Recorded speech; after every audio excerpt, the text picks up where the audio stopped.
ертеде ұлы жүздің бір жігітіне атастырып, құда түсіп қойған орта жүздің бір қызы арғынның жігітімен қашып кетеді.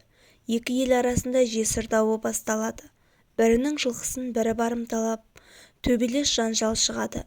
Екі жақтың кісілері Төле би мен Қазыбекке жүгініседі. Қазыбек, аға болып алдымен туасың, барымталап жылқымды қуасың десе, Төле би оған, артымнан ерген еркемсің, ағаңның көзі тірісінде жеңгеңді неге ертесің деп өкпе артады. Екеуі ұзақ-ұзақ сөз жарыстырады. Бір мәмлеге келе қоймайды. Сонда ортадан Әйтеке би тұрып, сабыр етіңдер ағалар, ашу бар жерде ақыл тұрмайды.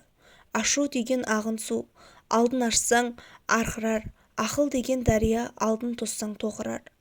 Кісі бірге туыспау керек, туысқан соң сөз қуыспау керек. Сөз қуған бәлеге жолығады, жол қуған олжаға жолығады. Төле сен жылқысын қайыр, Қазыбек сен жесірін қайыр деп, екеуін келістіріп, қол алыстырып, ел Әйтекенің бұл билігіне риза болып, екі жағы бітімге келіп тынышталыпты. Осы аңыз әңгімені мен бұрынырақта оқығанымда ақылға келер медім. Алды-артымды бажайлап, асықпай ойланар медім. Шынына да, ашу үстінде шешім қабылдап, ағын судың алдын ашып, бүкіл ренішімді жайып салып, олардың жүректеріне жара салып кеттім. Енді ашу басылды, ақыл кірді. Арада біраз уақыт өтіп, сабама түстім.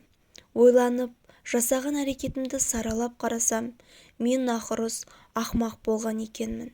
Енді ол қателігімді жуып шая аламын ба, білмеймін. Өйткені айтылған сөз атылған оқ. Ауызға келген түкірік қайта жұтсаң мәкірік дегендей, бармағымды шайнап, ішімді удай ашып, өкінгенмен пайда жоқ. Неліктен өкініп, бармағымды шайнап отырғанымды айтайын. Енеммен сөзге келіп, қатты ұрсып қалдым.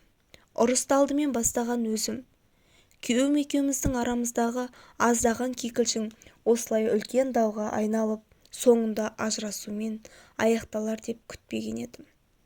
Қысқасы, күйеуіммен арамызда тұтанған ұрыс керіс оты үдеп бара жатқан соң, енем келіп, не жетпей жатыр сендерге? Екеуің де дап-дардай бастарыңмен шаңқылдасып ұят емес пе? Үйде жалғыз өздерің емес, атаң бар, кішкентай балалар бар. Берекемізді алдыңдар ғой, қойыңдар түге, деп бізді сабырға шақырғаннан басқа түк те жазығы жоқ. Енеме сөз қайтардым. Келіннің бетіне қарап шаптыққаны енеге де батады. Үндемей қалмады. Ол маған тәрбиесіз деді, ашумен айтқан шығар.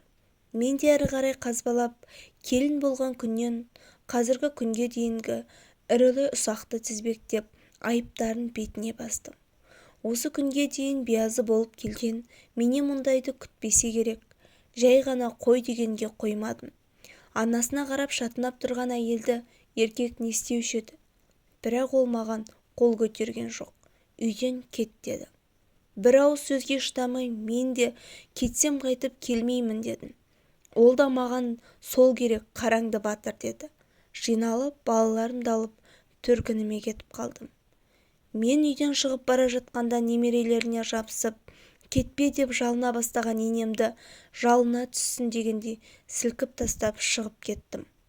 Балалар шыңғырып жылап жатыр. Ашуы басылған соң қайтып келер десе керек, олар да келмеді. Мен де қырсығып қайтып бармай қойдым. Енді өкініп отырмын. Қайта баруға бет жоқ. Айтпағанда айттым. Ал балаларым ата-әжесін, әкесін сағынып жылайды. Менің қателігімді қайталамаңыздар. Сөз қуған бәлеге жолығады.